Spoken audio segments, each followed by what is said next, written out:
Family and friends of a 21-year-old sign language interpreter are now fearing the worst. The young man disappeared while at the old shrimp factory in the Sandhill area in St. Catherine after experiencing difficulty with his swimming gear. Ramada Lyons reports. A beach day descended into chaos when one university student out of a group of friends disappeared with the tides of Old Shrimp Factory in Helshire, St. Catherine early on Sunday. 21-year-old Josh Hanchard, a sign language interpreter born to deaf parents, hasn't been seen since. This photo was taken mere moments before the incident, some minutes to 7 a.m. on Sunday.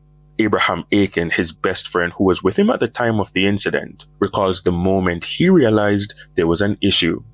I realized something went wrong when we were swimming back, where we were trying to go back to shore, and Josh's fin fell off. One of the fins fell off, and in one of the fins falling off, he started to panic. The fin was going into the current water, so I went into the current water and I grabbed the fin. He said the next course of action was to get to his friend to provide support. And by the time I was going to swim to him, I swam to him, but he had already reached to me. So when he reached to me, I look at him and I'm saying, "What's going on?" And he took out the snorkel and he was just like, and I was pushing him. A desperate attempt to keep him moving and afloat to save his life, but it proved to be difficult. I went under the water and I was trying to push him back to allow him to kick back. And then pushing him, then he just blacked out. And when he blacked out, I realized, I can't push him anymore.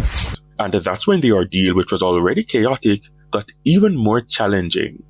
I have to hold him now. And in holding him, we were in the current and it just carried us away. That was all Abraham was able to share before we made a decision to stop the interview as he was overcome with emotions. Now, Josh's family was unable to provide an interview. It's understood that his mother was scheduled to undergo a surgery. In the meantime, the Jamaica Defense Coast Guard and Marine Police made another attempt to locate Josh today. According to the police, the incident is reported to have happened in a no-swimming area. However, the group says they've been visiting this particular area repeatedly and there's no swimming sign visible. The police say this is the second incident to have occurred in the vicinity this year. Ramada Lyons, TVJ News.